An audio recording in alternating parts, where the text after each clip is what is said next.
তোমরা যদি গুগলে দেখো তাহলে সেখানে ২রা মে ২০২৫ এই তারিখে মাধ্যমিকের রেজাল্ট বেরোনোর কথা বলা আছে।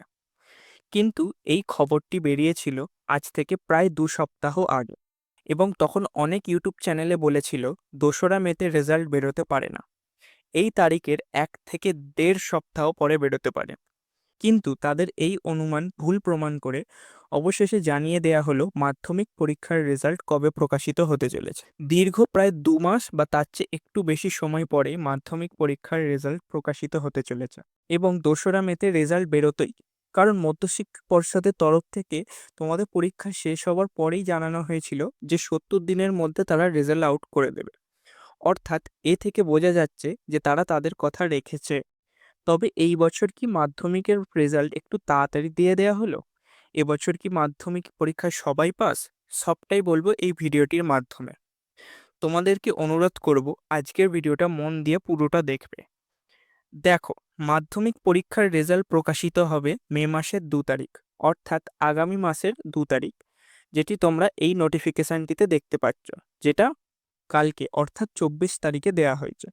সকাল ৯টার সময় প্রেসমিট করে প্রথম ১০ জন স্থানাধিকারিকদের নাম প্রকাশ করা হবে, এবং তোমরা সংশ্লিষ্ট ওয়েবসাইটে, তোমরা এই ওয়েবসাইটগুলো দেখতে পাচ্ছ, www.result.wbacdata.com, তাছাড়া আরও আছে www.result.sixa, এছাড়া আরও www.ndtv.com, আরও প্রচুর ওয়েবসাইট আছে, তোমরা এখানে দেখতে পাচ্ছ।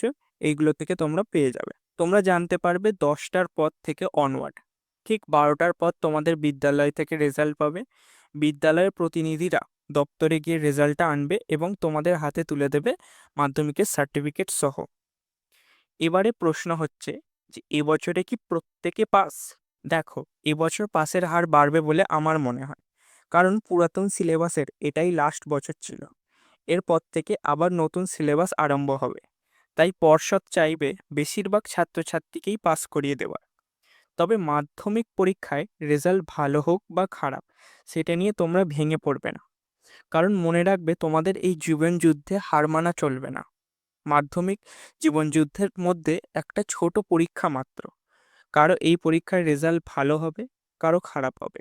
যদি ভালো হয়, এই ভালোটাকে তোমরা আগামী দিনে আরও ভালো করার প্রয়াস করবে, এবং যদি রেজাল্ট খারাপ হয় তাহলে এই খারাপ থেকে শিক্ষা নিয়ে আগামী দিনে তোমাদের এগিয়ে চলতে হবে।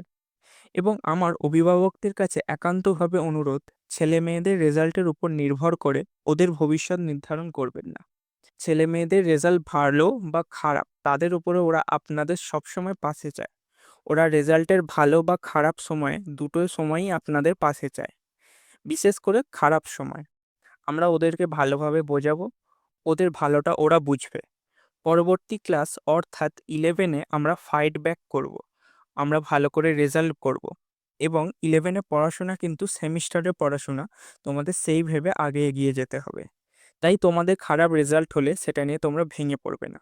তোমরা তোমাদের মনকে শক্ত করে পরবর্তী ধাপের জন্য প্রস্তুতি নাও, এবং আমরা আশা করছি যে তোমাদের পরীক্ষার রেজাল্ট যেন ভালোই হয়। আশা করছি এই ভিডিওটির মাধ্যমে আমরা তোমাদের সমস্ত প্রশ্নের উত্তর দিতে পেরেছি, এবং এরপরে আমরা তোমাদের জন্য একটি সেপারেট ভিডিও, কিভাবে ওয়েবসাইটের সাহায্যে মাধ্যমিকের রেজাল্ট দেখতে হয়, সেটি নিয়ে একটা ভিডিও বানাবো ডিটেলে। সেই ভিডিওটি দেখার জন্য চ্যানেলটিকে সাবস্ক্রাইব এবং ভিডিওটিতে লাইক করে রাখো। দেখা হচ্ছে পরবর্তী ভিডিওতে।